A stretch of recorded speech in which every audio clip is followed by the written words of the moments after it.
This year we're also going to discover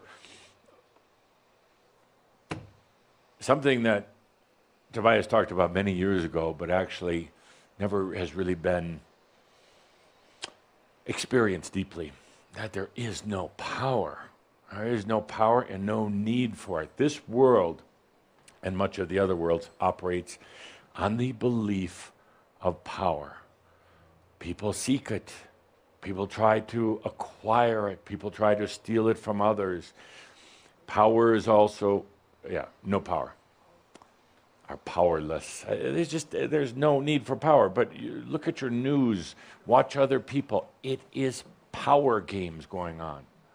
Power is also a part of this whole energy dilemma that not only this world, but other parts of this universe are facing right now because of the belief in power. Power would make one feel strong and worthy, and they would feel like they had an identity, they had a purpose. So they would try to acquire power. Best way to do that is from somebody else, leading somebody else to believe that they're better than you. That's psychic power. Literally taking energy from them, getting down to the level of stealing things from them. Most people derive power through sex. Through sex.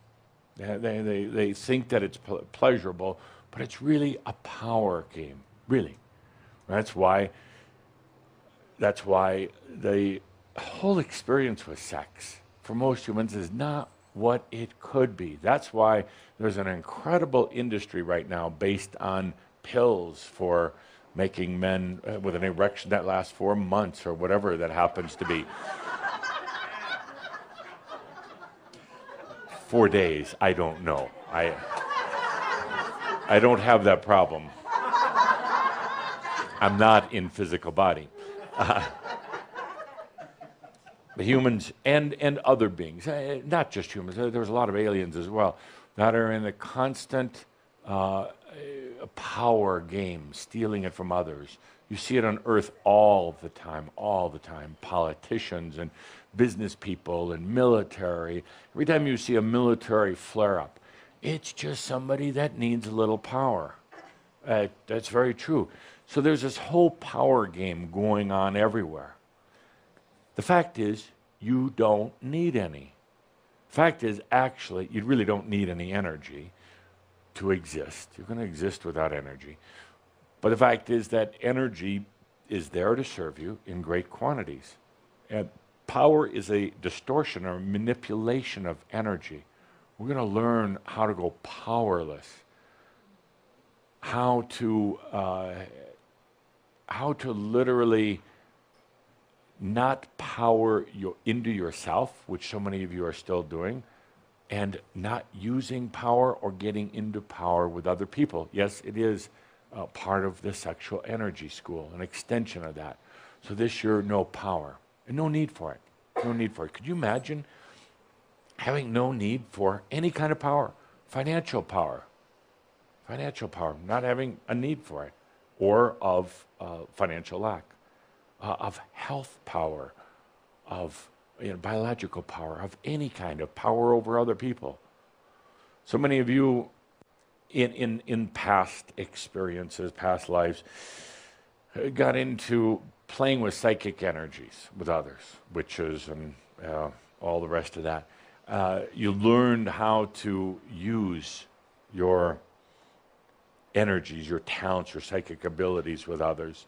A lot of you are still suffering for it, because when you lay a spell on somebody, it's really laying it on you. That's the problem with witchcraft. That's why I'm not a big fan of it, because that's all you're doing is laying it on you as well.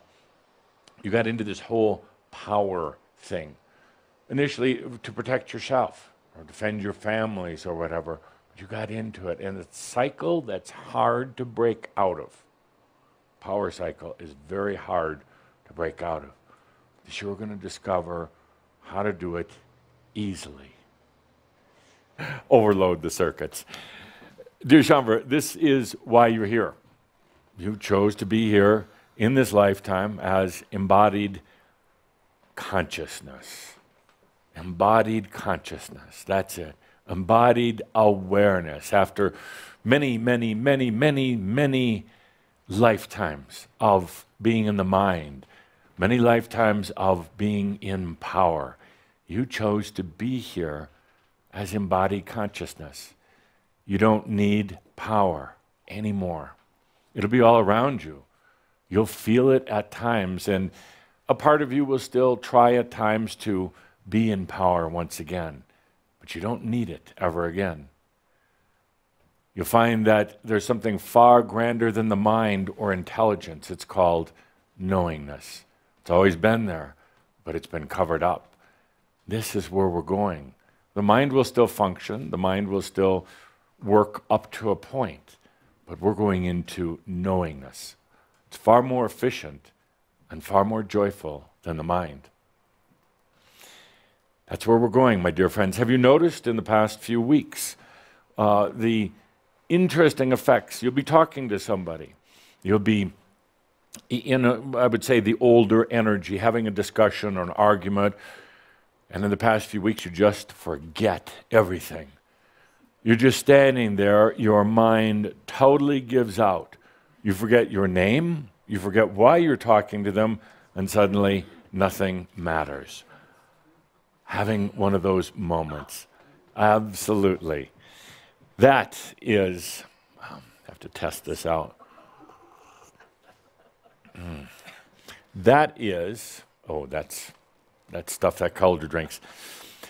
You'd expect more and more of that. There's nothing wrong. It's absolutely appropriate because we're going beyond the mind. We're going into knowingness that's so clear and so fun.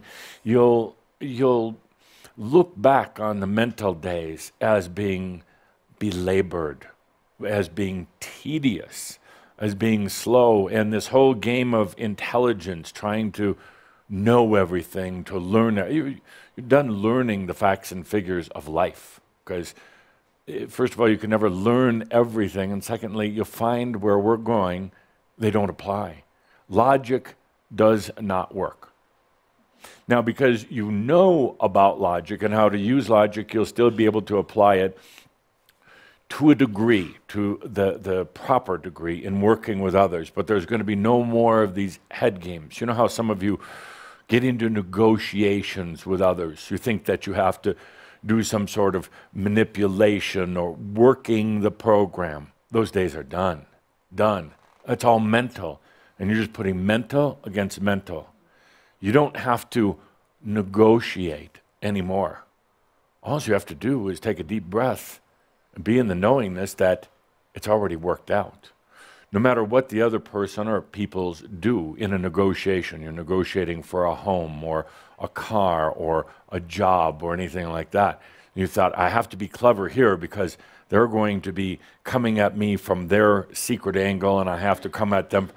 Let those days go. It's mental and it involves power. You are a being of consciousness. When working with others, you're going to find a very interesting dynamic. If you maintain the I am presence, and that dynamic is you sit down at the table, so to speak, and negotiation is already done. It's already over. You've already gotten what you came there to get, and don't be afraid of getting it, because you're never going to ask for too much, and you're never going to ask for it at the expense of another. You'll find them literally and somewhat metaphorically coming to the table and being there in service to you, as long as you're not playing that game of power and mind. Once again, you're going to remark to yourself. You're going to ask yourself, why did you ever make it so difficult, so challenging, such a battle? There are no battles at all anymore for any of you. No battles anymore. It's a cricket that's visiting us in his head. I'll squash it right now. So, it's just a cricket, I'm sure. No more battles anymore. Not even my battles with mobile phones. Isn't that a relief? Yes, no problem. No more battles, no more of that struggling like you've had in the past. So let's take a deep breath with that. Beyond power and beyond the mind. The two biggest things that were holding you back and that really, truly holding the planet back right now. No need for it. Living a powerless life is an amazing, there goes that word again, is a beautiful gift to yourself. You don't need it. There is no power in consciousness, not whatsoever. The only thing in consciousness is the awareness, I exist. There is no power in energy at all. Energy is just something that's here to serve you. It's compressed consciousness. It's yours. It's there to create whatever realities you're choosing to create. The hardest part is going to be you're still in this realm. It'd be different if you were off in your own sovereign domain somewhere, but then if you were, you'd be dead. So you're going to be, one of the challenges, you're going to see power and mind all around you, and you'll even remember when you used it. It's not good, like it's going to vanish or evaporate. It's simply not going to be a factor anymore. You're going to see power, particularly in this year, in the world around you, and people playing those games. But the best way to handle power is to have none. Because those who work with power and work with the mind seek others who work with power and work with the mind. They won't see you unless you're there of your choosing, of your desire for your creations. And then they are there to serve you. It's a tall order, something many of you are still not totally comfortable with yet, but you will be going forward. Let's take a deep breath with that.